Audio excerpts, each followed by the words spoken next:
So you were addicted to methamphetamines, but then you learned how to cook crystal meth. So yeah, I happened to get introduced to a professor at a university, which I will not name any information, but he taught like one of your friends, from what I one of my understand. friends, and my friend passed that on to me. So it was like I was the second tier, right? The second apprentice.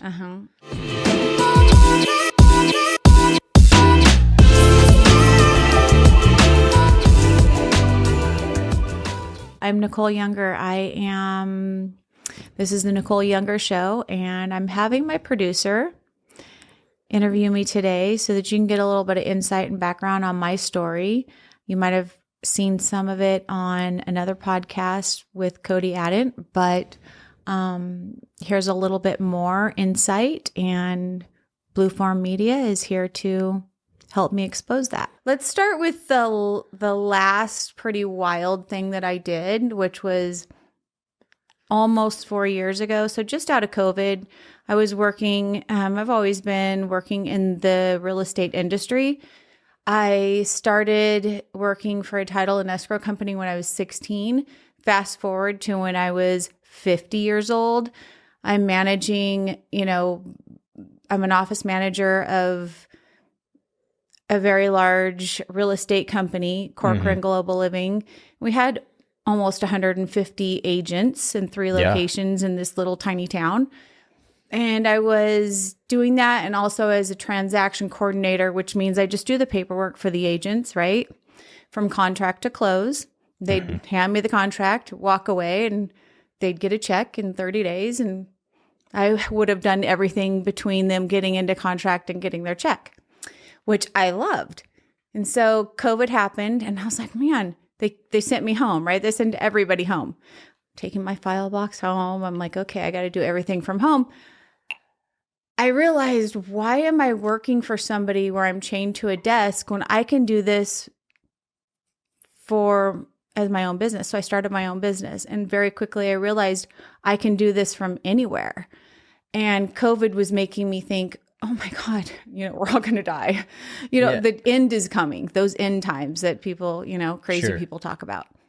So I said, you know what? I'm going to do a little traveling. I'm going to rent my townhome out that I owned, and I'm going to run my TC business that blew up quick. I had 30 brokerages I was TCing for within 6 months.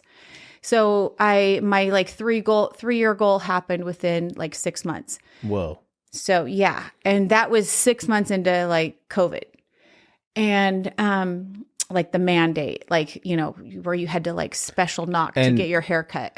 For clarification, this is in California.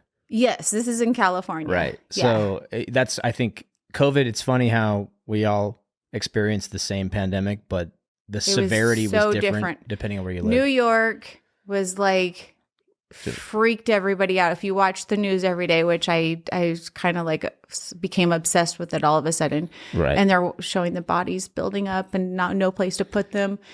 It kind of freaked people out, at least the people in California. And, but we were, we're very similar under the Newsom plan. So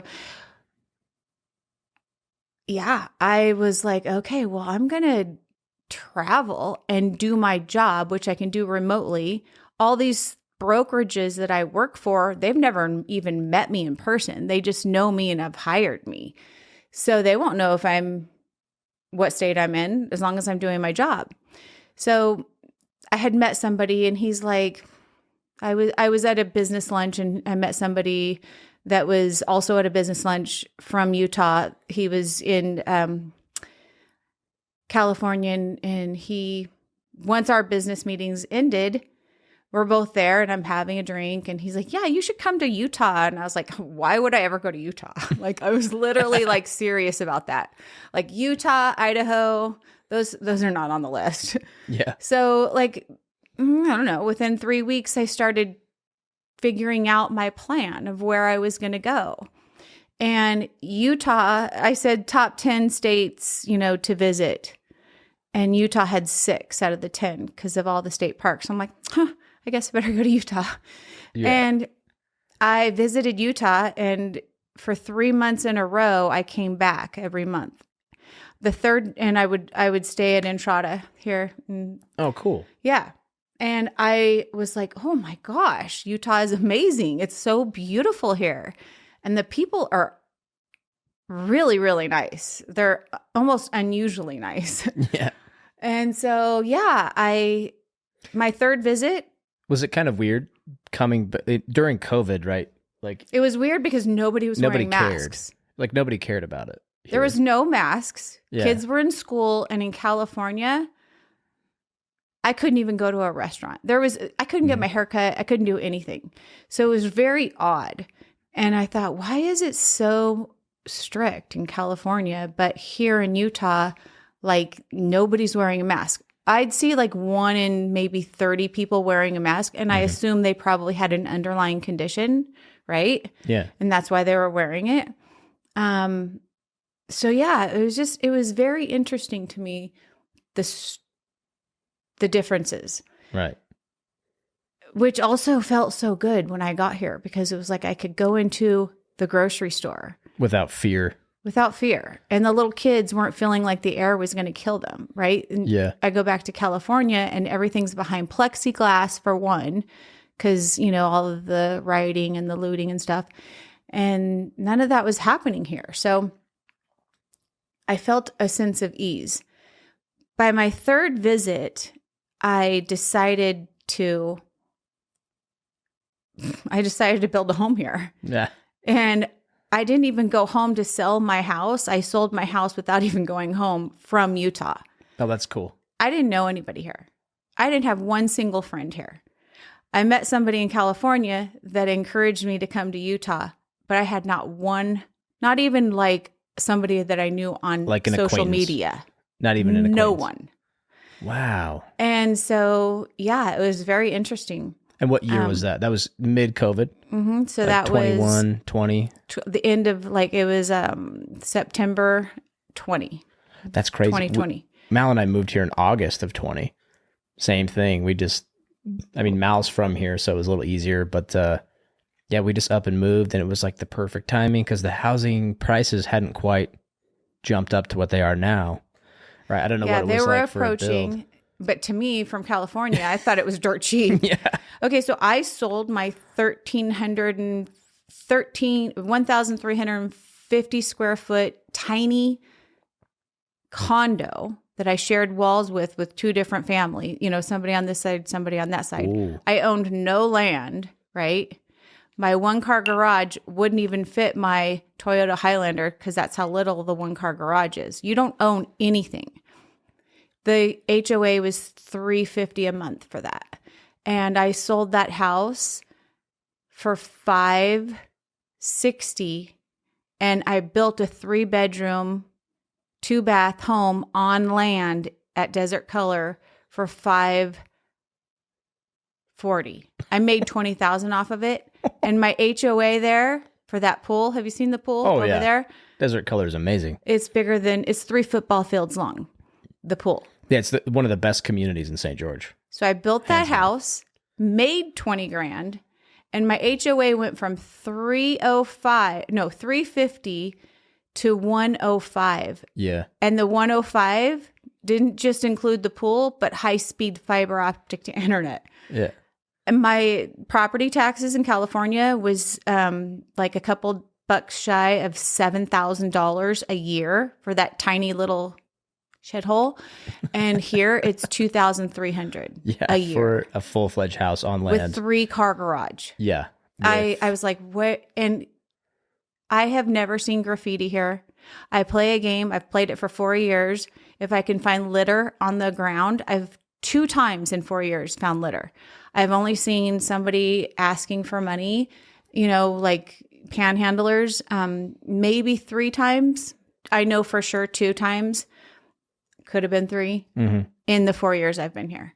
California, they're everywhere. The encampments, everywhere. The homeless, the whole thing. Almost at every door of every fast food joint, there's 1 or 2, depending on where you're at, of course. But, the harder to reach places, not so much. But that's so crazy. Do you think COVID really put Utah on the map in a lot of ways because people's eyes were opened. Like, hey, I don't have to do this 9 to 5 thing anymore. Most of us can do our work remotely, like in your case.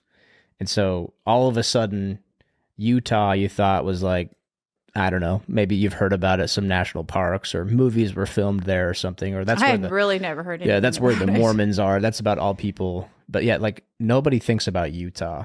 And then Okay, well, now it's like one of the hot spots, right? so you're gonna laugh, but yeah, I just thought Mormons was just like another thing, like Christians or Catholics or oh, really? I just thought it was another one of I'm Christian, you're Catholic, you're Mormon. Okay, we all believe in something, and it's just our thing, right? Yeah. I had no idea what a Mormon was, like what Mormon religion was in its entirety. And so, yeah, I moved here not knowing that at all. And so I learned a lot about the Mormon. Was that a bit of culture shock? Like, It what was so interesting to me. What was your weirdest experience? Because I'm so naive, I was like, gosh, I'm more naive than I even thought. Like, why am I not asking questions? Yeah. Why do I just assume things? No, but I want every neighbor that I have to be a Mormon because they're so trustworthy. They're the nicest people I know. They're honest. And, and then there's the flip side and some of the things that they have had, indoctrinated into them. And that my heart hurts for that part. But for the most part, I think they're some of the best people I've ever met in my life. Yeah. So I'm just grateful. Right. And so, yeah, it's been interesting. Yeah. There's pros and cons to every culture or every way of life, I guess. And there's skeletons in the closet of every religion on the planet and stuff. But yeah, I agree with that statement. Having been growing up Mormon my whole life, and I since renounced the faith, but I hold on to the teachings. Like it doesn't cost me anything to be a good person or to have morals and to hold myself to codes and standards that I still believe in, even though I don't necessarily like chalk one up for the, this one's the true church or whatever. So I have a different set of beliefs, but I still hold on to those values. And I agree, like having religious people or people of substance, right, that have values, it creates a better community to be a part of, and you can kind of trust people a little bit more. And you're seeing that firsthand. So that's fantastic. But I don't want to get too sidetracked on the religion stuff because I will. So yeah, we don't need to talk politics or religion today. Yeah, exactly. So, but this is about you, interviewing you. And so you built your business. It blew up faster than you thought. So 6 months, a 3-year goal turned into 6 months. What was that? What is it? There's like some sort of magnetism that you got? I guess I just, anybody that goes into business for themselves, they just have this fear that, it's not going to be easy. And a lot of times it's not, but apparently, I had been doing it long enough and, there was a need. And so fortunately for me, I was able to,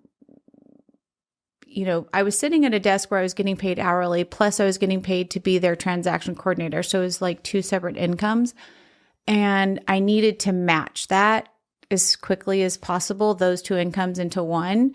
And fortunately for me, it just happened very quickly. And some things just lined out where somebody was, moving to a different position, and she gave me her clients, and then those clients, and everything. It just built really, really quickly and so fast that I needed to hire somebody. And I ended up, my daughter was going to medical school. She finished. She was doing a 1-year internship in the medical field, and she absolutely did not like it. And it was to all of our surprise because she was really passionate about it for a minute, but it was ultrasound tech, and being in a dark room all day just did not work for her. Like, it affected her mood. Yeah. And so I said, well, while you're figuring it out, you can help me in my business. And now she runs my business. Oh, wow. So, yeah. For the audience, who was that again? So my daughter, Taylor Younger. Taylor, yeah. Well, no, Pacini. She's married now, Taylor Pacini. Right. And she's literally running your company. She runs my company and she's building it. It's bigger than ever. That's She's so cool. got her license in California. I told you I moved, I helped convince Holly, come to, Utah, St. George, Southern Utah. And so she's here and she's a broker in California and she's a broker here. So my daughter just hung her license under Address by Design, which is my brokerage now through Excellent. Holly. And so it's just all making sense, right? It's all coming together. Yes. That's so crazy because the reason I asked for clarification, 'cause I knew your daughter's name was Taylor, but she's part of your story. And I want to go, when we get into that in a minute, that's important to know where she is now, especially with what you've gone through.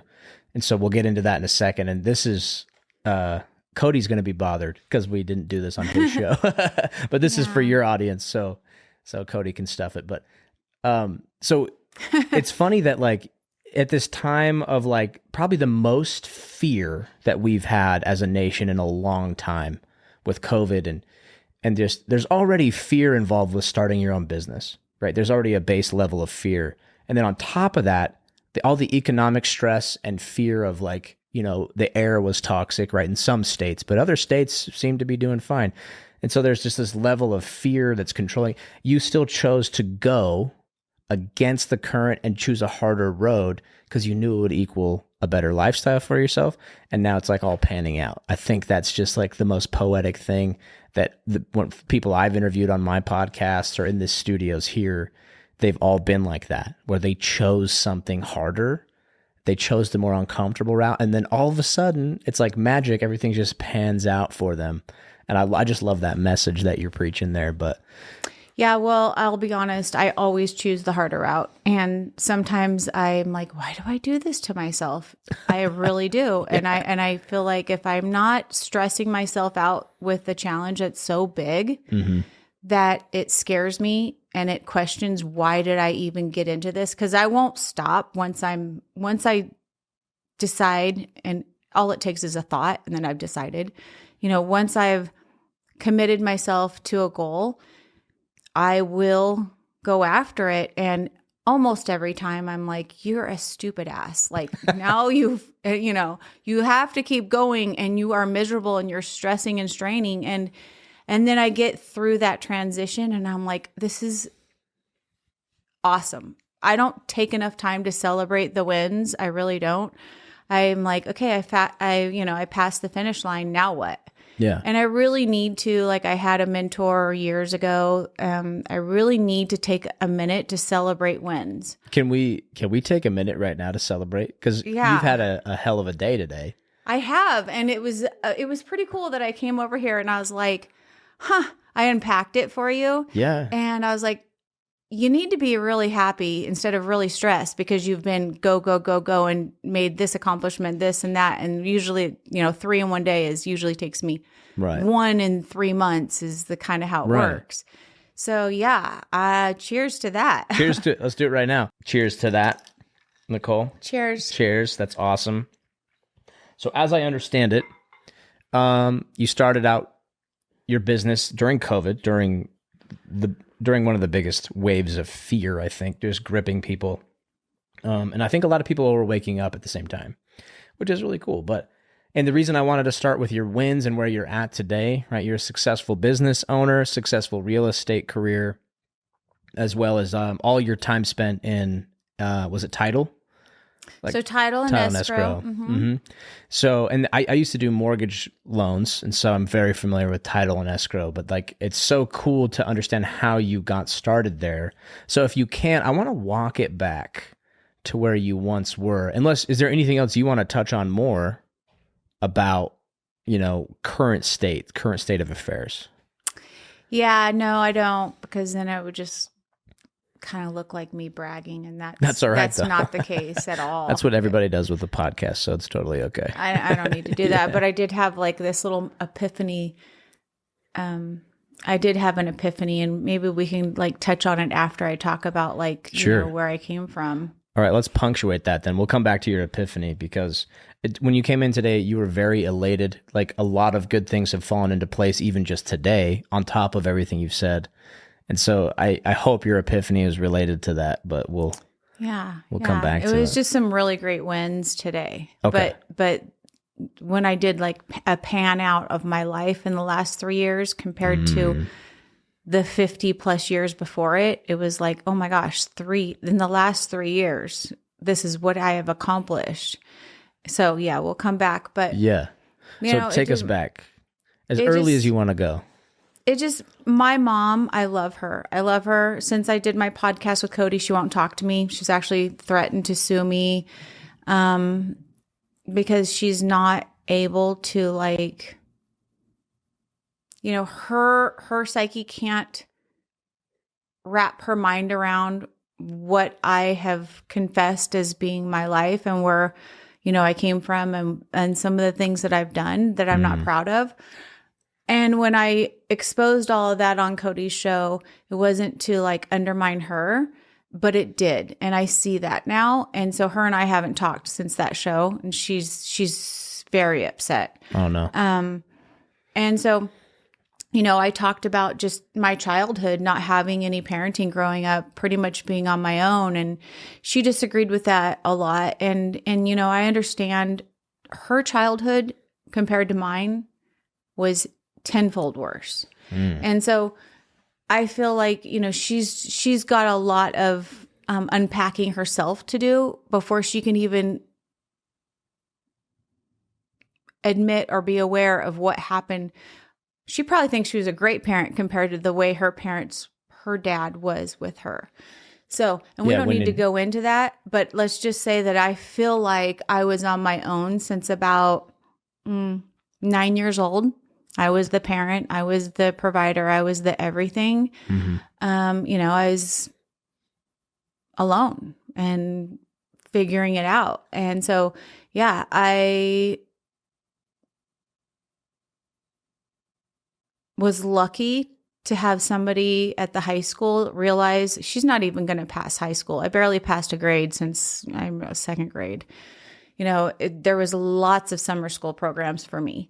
And sometimes they'd probably just pass me through because, they could see that I wanted it, but that I just was challenged with education and being focused and things like that. So I know I was a hard child for my mom. She didn't raise me, but when I was around, it was difficult for her. And I very quickly got into drugs, and drugs kept me focused. And my high school at the time helped me get into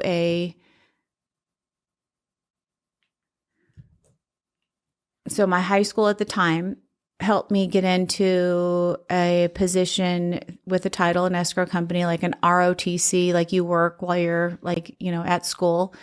And I immediately quit school and just went to work full time because I was paying for rent, right? I was 17 and you were the boss of your life. Yeah. I needed to pay. I found a place to live, and so I worked in title and escrow, and from there, but I had started using drugs because it helped me focus and it helped me accomplish things. So probably like cocaine or? No, I tried coke and it made me cry. It was very depressing. More like something like methamphetamine. Gotcha. And I wasn't the type of person that was like, oh, let's do some meth and stay up all night and party. I was just like, okay, I do some in the morning and I go to work and I kill it. And then I come home and go to bed, Wolf of Wall Street kind of stuff, right? It was like that. Yeah. And so high functioning. Yeah. And for some reason, cocaine, which was the popular thing at the time, I remember going to a party and seeing it my first time and seeing all my friends do it like as if they've been doing it forever. And it was my first experience seeing it. And I was like, wow. And that was my first time trying it. And I remember like it made me immediately sad and depressed.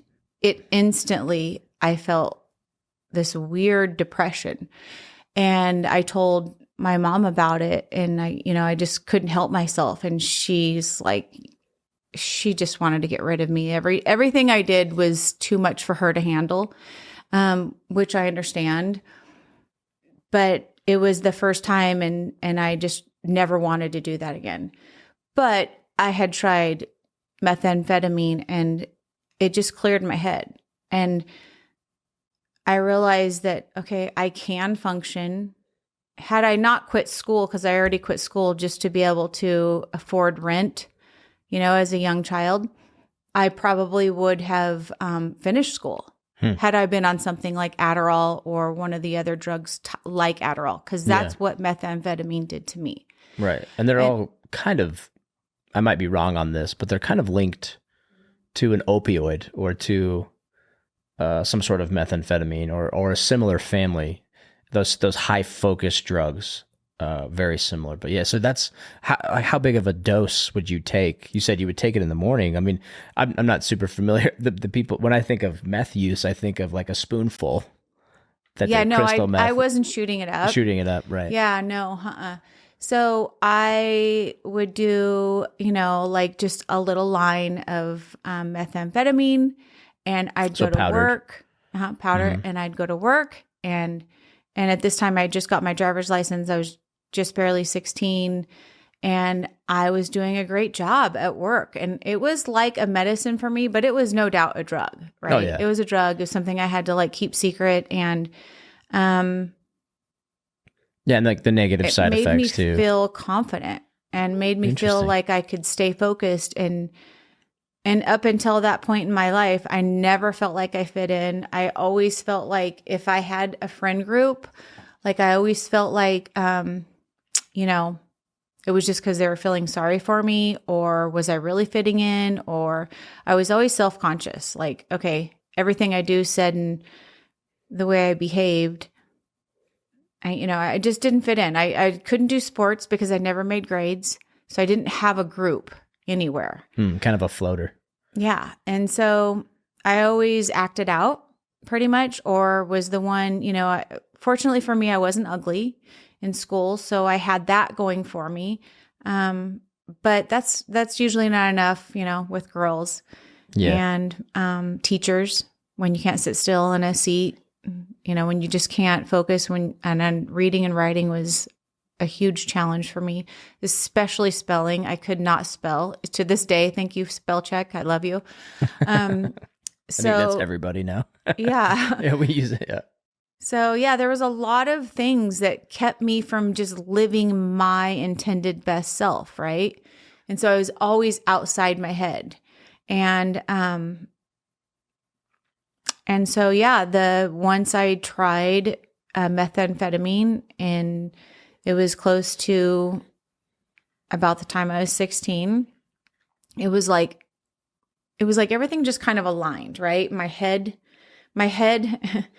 I can't believe I'm telling the world this, but my head just was like, okay, you're walking that straight line. You understand what people are saying. You can hear conversations without your mind wandering. So it like really focused you. Yes, which is what obviously, that Adderall or whatever does. I mean, like that's what I hear people say all the time. Oh yeah, it keeps you focused. Yeah, but when you're so unfocused, when you don't have the ability to stay focused, it's a tool. And my entire life up until I was 50, I was very, when I had my son, when I had both my kids, I gained close to 100 pounds, and that's just depression, right? And so, pregnancy and depression, hormone changes. Absolutely. Yeah. After my son, I got into shape. And when I got into shape and went to the gym every day, the endorphins really helped my depression. And so, there were times when my daughter was a baby, I could stay in bed for over 2 weeks. And, I don't know how that affects my daughter. She's doing great now, but fortunately, we figured it out. But the methamphetamine helped the depression. It helped the focus. It helped everything. But then it became to a point where it was like, this is an expensive situation, and I'm a single mom. And so, somehow I learned how, and, we don't need to go into that, to cook crystal meth. And yeah, that was my next question. So it seems like you were kind of using meth as kind of like a solution, but it wasn't like a long-term answer. It was like a useful tool at times, but then I think it spiraled, right? Is that what you say? It spiraled out of control? It definitely spiraled, because with anything, you just don't know. For me, it was a drug addiction. It wasn't a prescription. Yeah. It was a drug addiction, and it became too much. It wasn't somebody saying, here's how much I want you to take every day. Yeah. If you take more than that, you're abusing it. If you take less, it probably won't have the effect that you need. It wasn't something a doctor was saying, here's what you need to live this life that the rest of the world lives, normally. Yeah, it wasn't endorsed by anybody. So a little bit of this, a little bit more seemed like it would make more sense, right? If I have a little, but if I have a lot, I'll even be better. And addiction works like that. And so, right. So it's almost like you needed never really it. a big drinker. So yeah, it started to take over my life, and it became to where if I didn't have it, waking up and doing my daily routine and going to work was a problem, and it wasn't always available. And so I ended up learning how to make it. Yeah, this is what gets crazy. And this is what blew Cody's mind. I think this is what's blown a lot of people that know you, blown their mind as well. But I don't think you've come public with this for a while. I'm sure some people have known, but it's not like you're shaking hands with everybody and being like, hi, I'm Nicole. I used to cook meth. But that's such a huge thing that you've overcome. And it's such a small avenue of life that people never go through. Yeah. It's very uncommon. And so I think it's very intriguing knowing, and this is why we talked about where you're at now. So anybody listening in Nicole's audience, just know that she is just this big beacon of hope and this ball of light. And we've seen multiple episodes with you interviewing people, and the knowledge and the experience that you have to share is so unique. Like, you can't get it anywhere else. And that's why I think your podcast is going to do well. But tell us about that. So you have an addiction with crystal meth, right? So yeah, my addiction was like not necessarily with crystal meth. It was with methamphetamine. Just methamphetamine. It's a little bit different, the chemical makeup. And so, I just learned that. I just learned that today. That's new. Yeah. It's definitely got a different chemical makeup. So you were addicted to methamphetamines, but then you learned how to cook crystal meth. So yeah, I happened to get introduced to a professor at a university, which I will not name any information, but he taught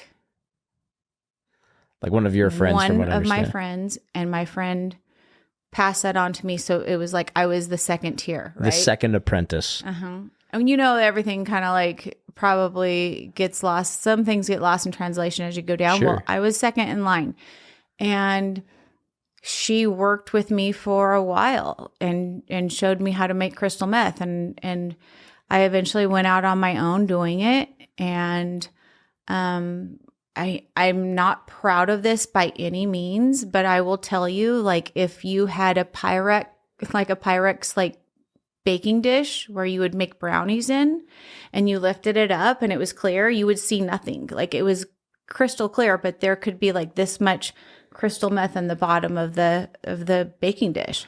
Oh, it looked like glass. Okay, and so that was that's kind of the street term for it, right? It's glass. I've heard that people call it glass in other senses of the term, but probably, yeah. If it's good I mean, I've stuff. heard the word glass. I just don't know. So yeah, it was 99.99% pure, and that was the stuff you were cooking up. Mm-hmm.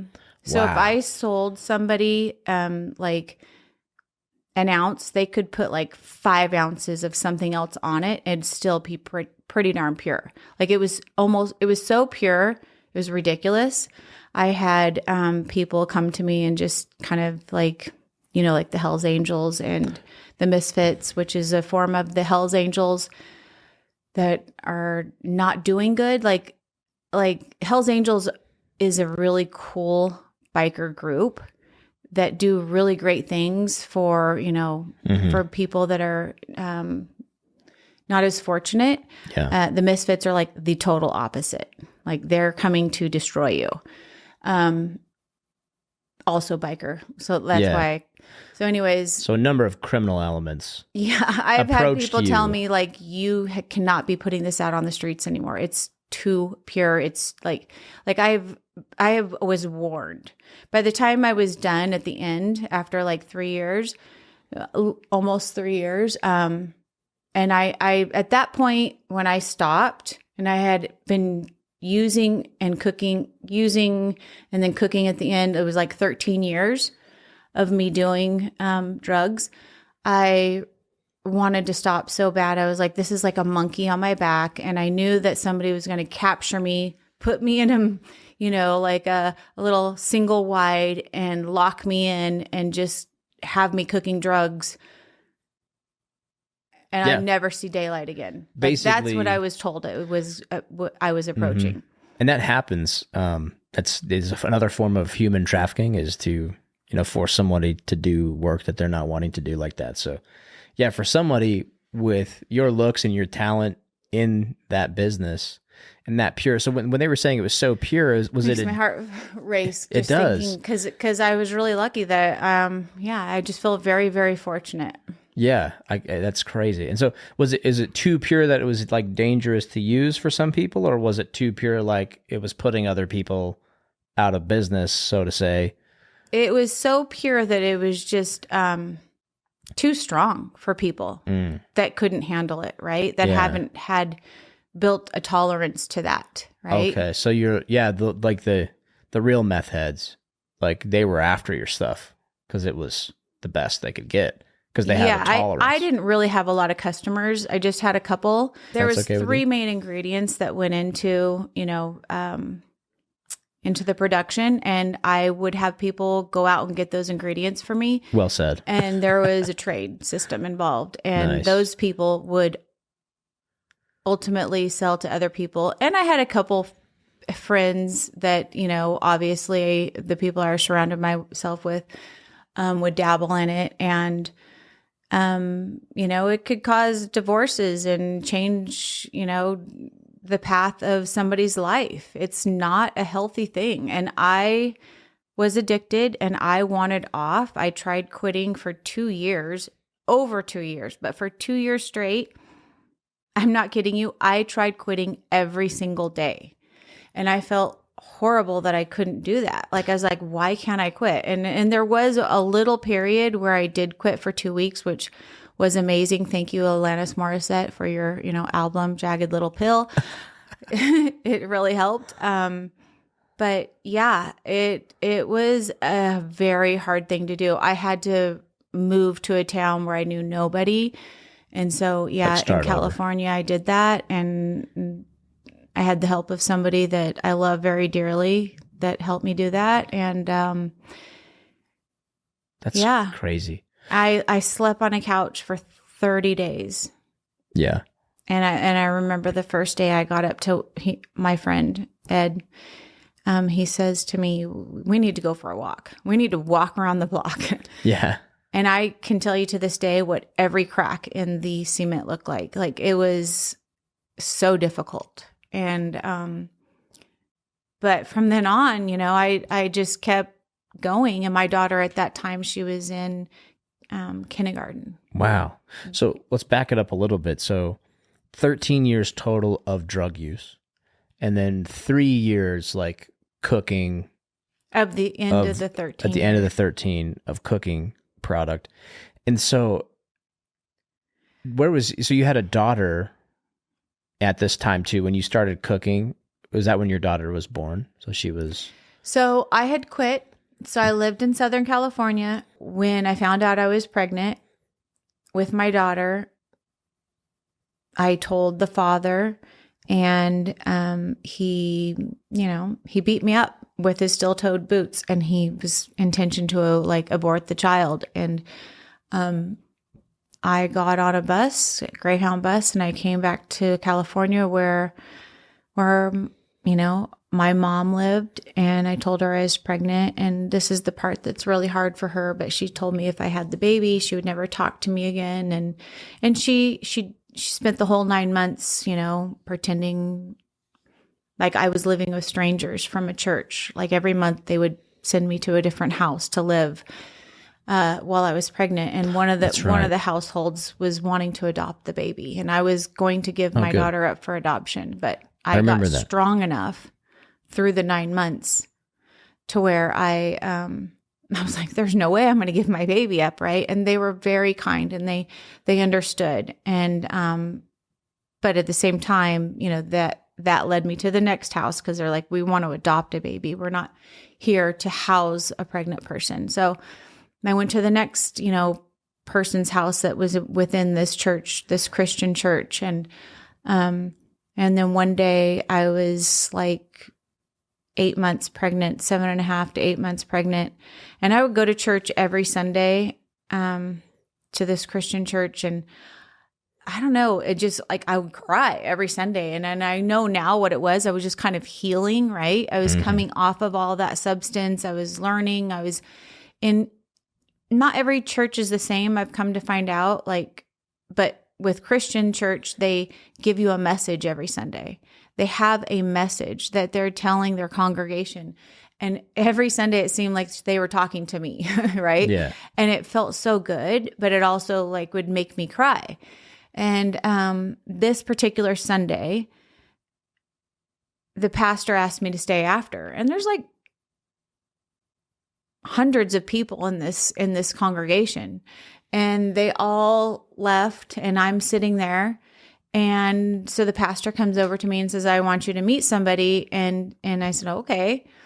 And he said, this is your biological dad, his wife, your half sisters, and your half brother. And 3 rows back, and I turn around, I'm like, I thought the place was empty. 3 rows back, they're sitting, and I'm like, no, my dad lives down the street. I've born and raised here in this city. My dad lives down the street. My mom lives, down the street in the opposite direction. You got the wrong person. Come to find out, my biological dad gave me up for adoption right after I was born. And the dad that raised me up until the time him and my mom got divorced, which was when I was, 9, had adopted me. And I didn't know that. So. Okay. So your mom is not your real. No, my mom is my real mom, but my mom and my biological dad split up right after I was born. Right. And so he forfeited his rights. Mm-hmm. And we all grew up in the same town, and I didn't know it. You didn't even know it. No. So oh my gosh. Until I was pregnant with my daughter. At what age was this for you? So I was 24. 24. So 24 years you've been living in that town. Mm-hmm. And okay, so that's crazy. This is what Cody was talking about. I know you mentioned this on the Winning the Moment podcast with Cody, but to emphasize this for your audience, right? What was that like? What was going through your head at that moment? It was interesting because, I had no idea, but there was lots of signs when I was younger that after I found out, I was like, oh. You weren't really looking for the Michelle signs, and though. Stephanie would say to me when I was little, when I was 7, 8, 9, you know how we call each other cousins? Well, we're really our cousins. We're not saying that because, sisters in Christ. And sometimes. So you guys hung out a lot? No, just a couple times in my life up until that point. And they would call you cousin. And they're like, you're my cousin. And I literally had ADHD. I was never focused or heard anything anybody ever said. But it all kind of it all clicked at some point when I was an adult. Smokes. Well, even if you didn't have ADHD or how severe or whatever it was, whatever you want to call it. Yeah, you're 8 or 9 years old, you're just looking to catch a bug or exactly. watch your favorite cartoon or something, but you're not necessarily, when someone says you're my cousin, the weight, the gravitas of that doesn't really connect. Right. Especially They're not saying passing. My mom is your dad's sister. I wouldn't even know what that meant. Yeah. If they had said that part. So, I didn't know, and I didn't think about it, and I didn't really care. I was just living. And so, yeah, when I learned that that was the case, that was my dad, and then I met my stepmom, and the coolest part about it is I'm a month out-ish from having a baby. Yeah. And I have no one. My mom has told me she's not talking to me because if I have this baby, she's not going to talk to me, and my dad and I have had that raised me have had an estranged relationship because his new wife and I just didn't connect, right? And so I was by myself. You were literally alone, relying on a Christian community that was willing to take me in because that's what, that's what Christians do. Yeah. That's what they do. What a good thing. Thank you. I mean, like that really, even though I was deeply depressed, I was fortunate in that moment to have a community, help me out. And so I meet Steve.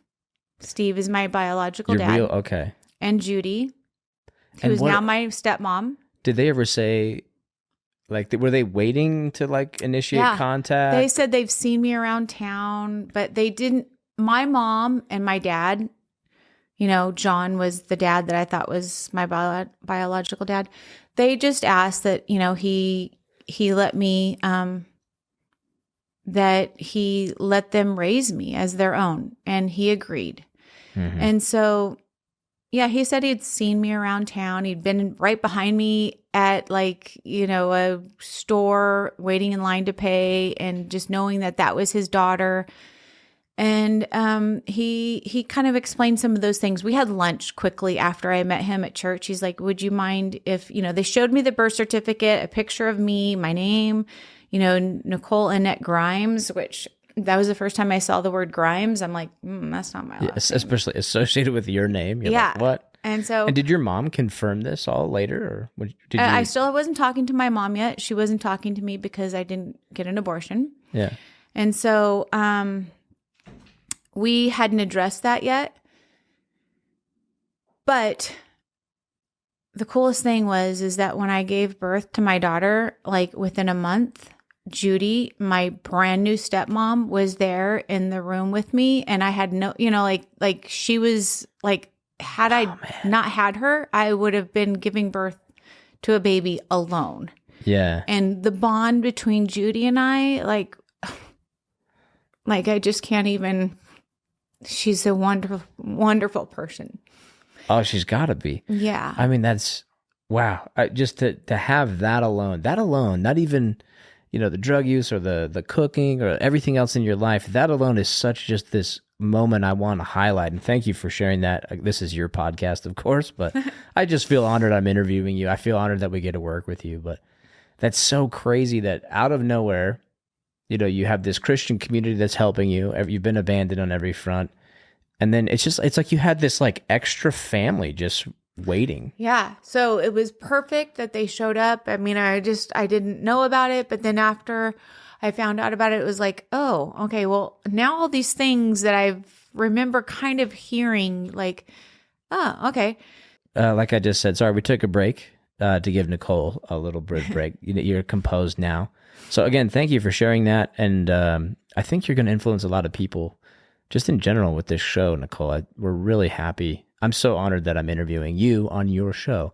But we wanted, I know you wanted to talk about more. You seem to have like surprise family that show up in your life, you mentioned. So that was one of them, your family with Judy and Steve. And Daniel, Esther, and Ruth, my two sisters and brother, half sisters and half brother, who are also amazing in their own right. And like having them on the show would be an honor someday. I think you should, yeah. Mm-hmm.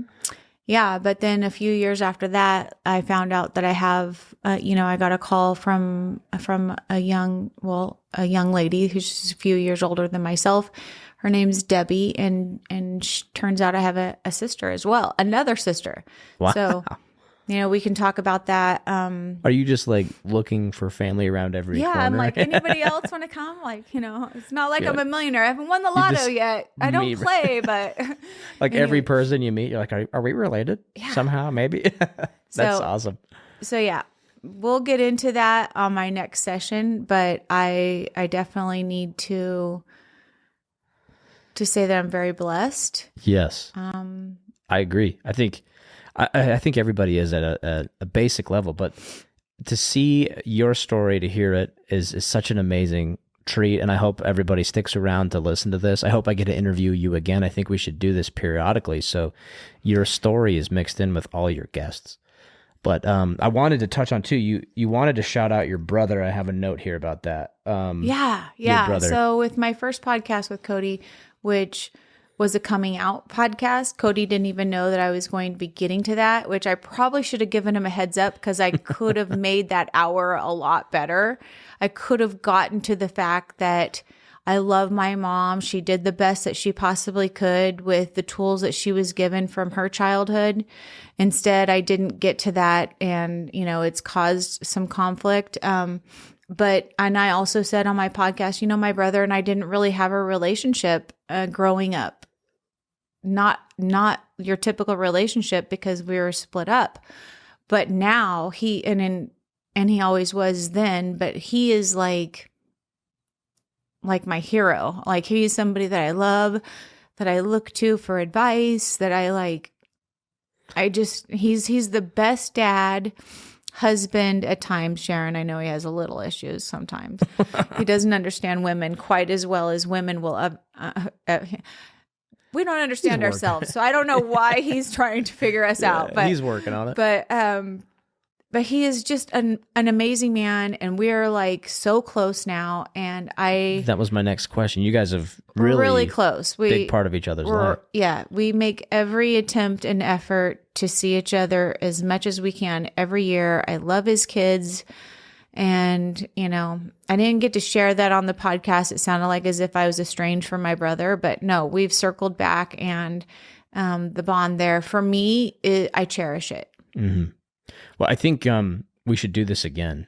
For soon, sure. Because I think it's really important as your producer, right?